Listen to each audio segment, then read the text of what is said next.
தொடர்ந்து நேரத்திற்கான தலைப்புச் செய்திகளை பார்க்கலாம். ஜார்க்கண்டில் 2ஆம் கட்ட சட்டப்பேரவை தேர்தலில் விறுவிறு வாக்குப்பதிவு. காலை 11 மணி நிலவரப்படி 31.37% வாக்குகள் பதிவு.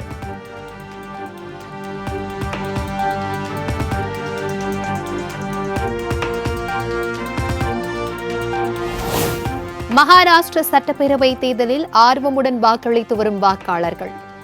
காலை 11 மணி நிலவரப்படி 18.14% வாக்குகள் பதிவாகி உள்ளதாக தேர்தல் ஆணையம் அறிவிப்பு.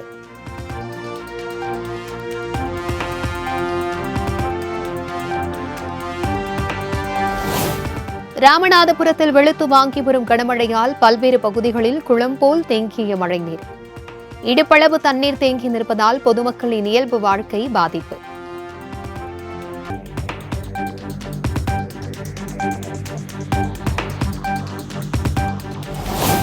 தூத்துக்குடி மற்றும் அதன் சுற்றுவட்டார பகுதிகளில் கொட்டி தீர்த்த கனமழை.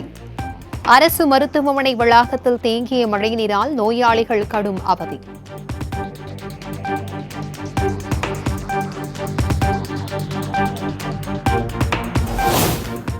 தொடர் கனமழை காரணமாக நெல்லை மாவட்டம் மணிமுத்தாறு அருவியில் கடும் வெள்ளப்பெருக்கு. பாதுகாப்பு கருதி 6வது நாளாக சுற்றுலா பயணிகளுக்கு குளிக்க தடை விதிப்பு.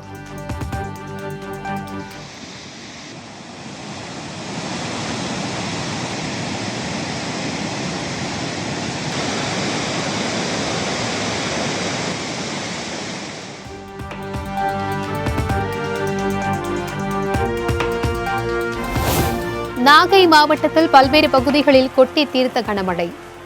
தாழ்வான பகுதிகளில் மழைநீர் புகுந்ததால் பொதுமக்கள் கடும் சிரமம்.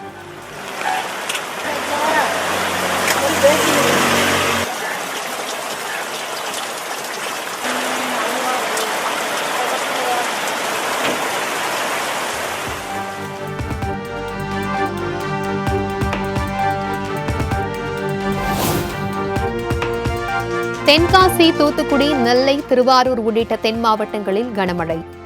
சாலைகளில் பெருக்கெடுத்து ஓடிய மழைநீரால் வாகன ஓட்டிகள் அவதி.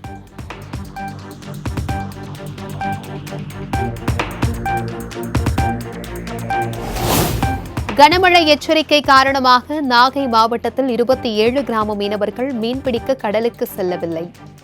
3500க்கும் மேற்பட்ட ஃபைபர் படகுகள், 700க்கும் மேற்பட்ட விசை படகுகள் கரையோரம் நிறுத்தி வைப்பு.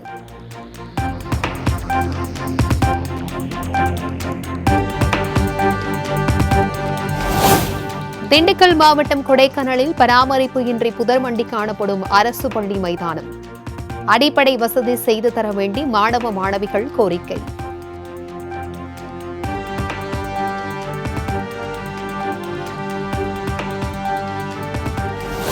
திருவள்ளூரில் அண்ணா நூற்றாண்டு விழாவை முன்னிட்டு புதிதாக அமைக்கப்பட்ட பேருந்து நிலையம் சமூக விரோதிகளின் கூடாரமாக மாறி வரும் நிலையில் உரிய நடவடிக்கை எடுக்க வலுத்து வரும் கோரிக்கை.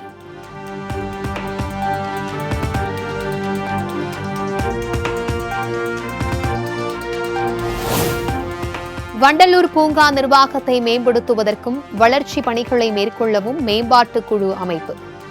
தொழில்துறை செயலாளர், அரசு வனப்படை தலைவர் உள்ளிட்டோர் நியமித்து தமிழ்நாடு அரசு உத்தரவு.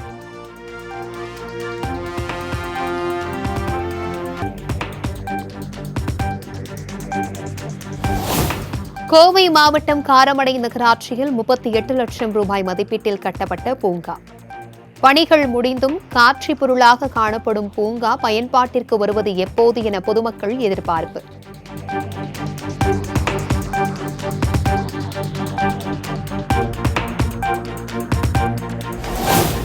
மயிலாடுதுறை அருகே வடிகால் வாய்க்கால் தூர்வாரப்படாததால் சுமார் 100 ஏக்கர் சம்பா நெற்பயிர்கள் நீரில் மூழ்கி சேதம்.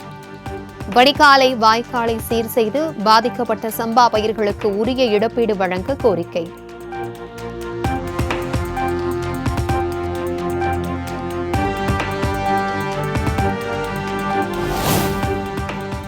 சென்னை கமல் ஆலயத்தில் தொடங்கியது தமிழக பாஜக மாநில உயர்மட்ட குழு கூட்டம். 2026ஆம் ஆண்டு சட்டப்பேரவை தேர்தல் உள்ளிட்ட பல்வேறு விவகாரங்கள் குறித்து ஆலோசிக்கப்பட்டதாக தகவல்.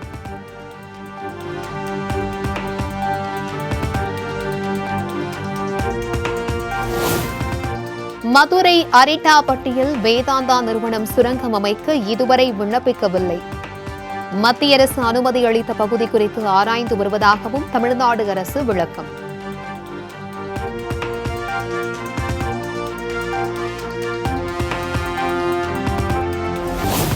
முதலமைச்சர் மு.க.ஸ்டாலின் தலைமையில் கூடியது திமுக உயர்நிலை செயல் திட்டக்குழு கூட்டம். பல்வேறு விவகாரங்கள் குறித்து ஆலோசனை நடத்தப்பட்டதாக தகவல்.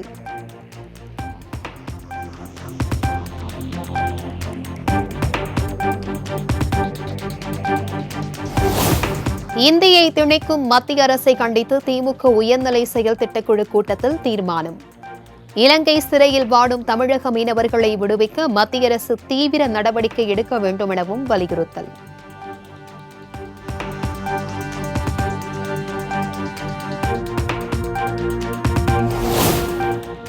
சட்டமன்ற தேர்தலுக்கான பரப்புரை பணிகளை இப்போதே தொடங்க வேண்டும். சென்னை அறிவாலயத்தில் நடைபெற்ற திமுக கூட்டத்தில் தீர்மானம்.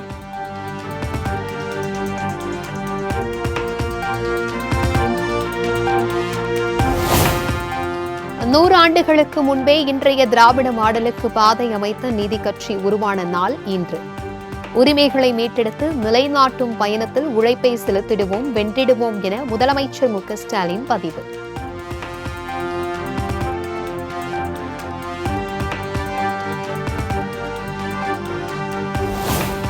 கள்ளக்குறிச்சி விஷசாராய மரண வழக்கு சிபிஐக்கு மாற்றம். சென்னை உயர்நீதிமன்றம் அதிரடி உத்தரவு.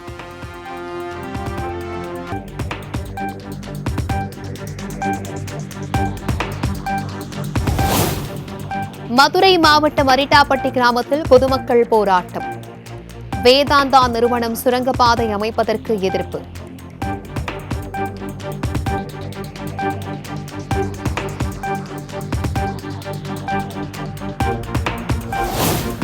தமிழ்நாட்டில் வரும் 25, 26 ஆகிய தேதிகளில் கனமழைக்கு வாய்ப்பு.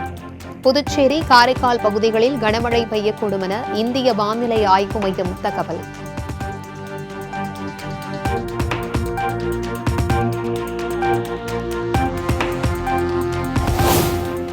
ராமநாதபுரத்தில் வெளுத்து வாங்கிய கனமழையால் அரசு போக்குவரத்து கழக பணிமனைக்குள் வேரோடு சாய்ந்து விழுந்த மரங்கள்.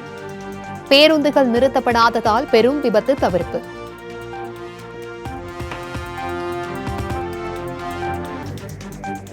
தென்காசி மாவட்டத்தில் ஒரே நாளில் 111 மில்லிமீட்டர் மழை பதிவு. நீர்வரத்து அதிகரிப்பால் வேகமாக நிரம்பி வரும் அணைகள், விவசாயிகள் மகிழ்ச்சி.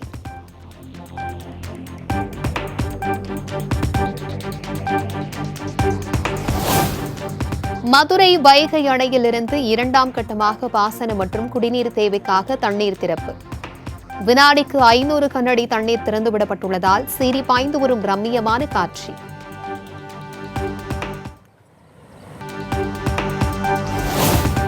தொடர் கனமழை காரணமாக குற்றாலம் அனைத்து அருவிகளிலும் கடும் வெள்ளப்பெருக்கு. சுற்றுலா பயணிகள் குளிக்க தடை விதித்து மாவட்ட நிர்வாகம் உத்தரவு.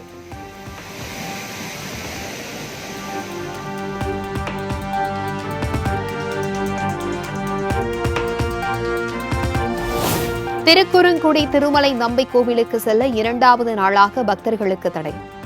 தொடர் கனமழை காரணமாக நெல்லை மாவட்ட வனத்துறை அறிவிப்பு.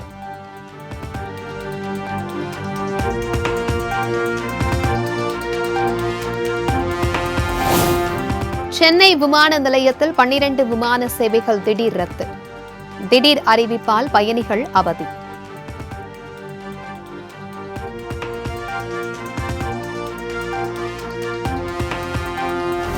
பாலிஹவுஸ் நிறுவனத்திற்கு சொந்தமான இடங்களில் 2வது நாளாக தொடரும் வருமான வரித்துறை சோதனை. சென்னை கிண்டி, பெசன்ட் நகர், அபிராமபுரம் உள்ளிட்ட பகுதிகளில் தொடரும் அதிரடி ரெய்டு.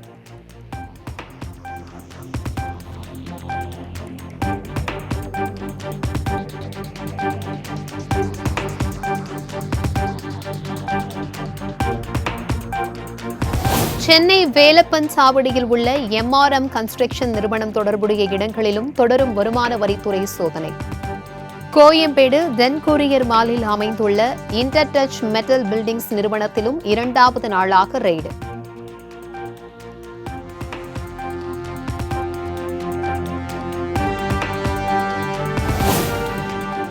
நீலகிரி அருகே நெலாக்கோட்டை அரசு பள்ளி மைதானத்தில் புழுதி பறக்க கம்பீர தோற்றத்துடன் நுழைந்த ஆண் காட்டு யானை. யானையை கண்டதும் கால்பந்து விளையாடிக் கொண்டிருந்த மாணவர்கள் அலறியடித்து ஓட்டம்.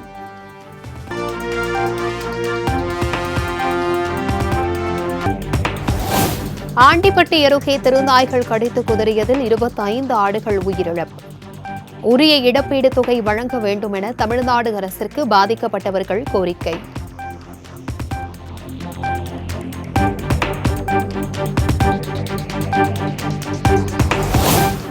ராமநாதபுரம் மாவட்டம் கமுதி அருகே கொட்டும் மழையில் வெகு விமர்சையாக நடைபெற்ற சந்தனக்கூடு திருவிழா. பாரம்பரிய கலாச்சார முறையில் மழையில் நனைந்தவாறு களிக்கம்பு நடனமாடி இஸ்லாமியர்கள் உற்சாகம்.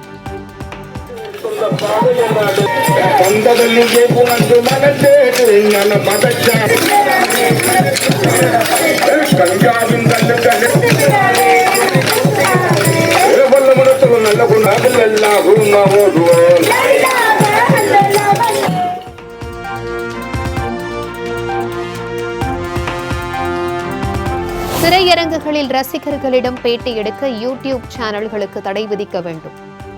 அனைத்து திரையரங்கு உரிமையாளர்களுக்கும் திரைப்பட தயாரிப்பாளர்கள் சங்கம் அறிவுறுத்தல்.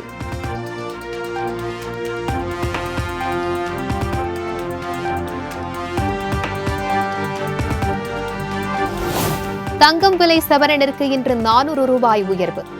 சென்னையில் ஆபரண தங்கம் சவரன் ஒன்றிற்கு 56,920 ரூபாய்க்கு விற்பனை.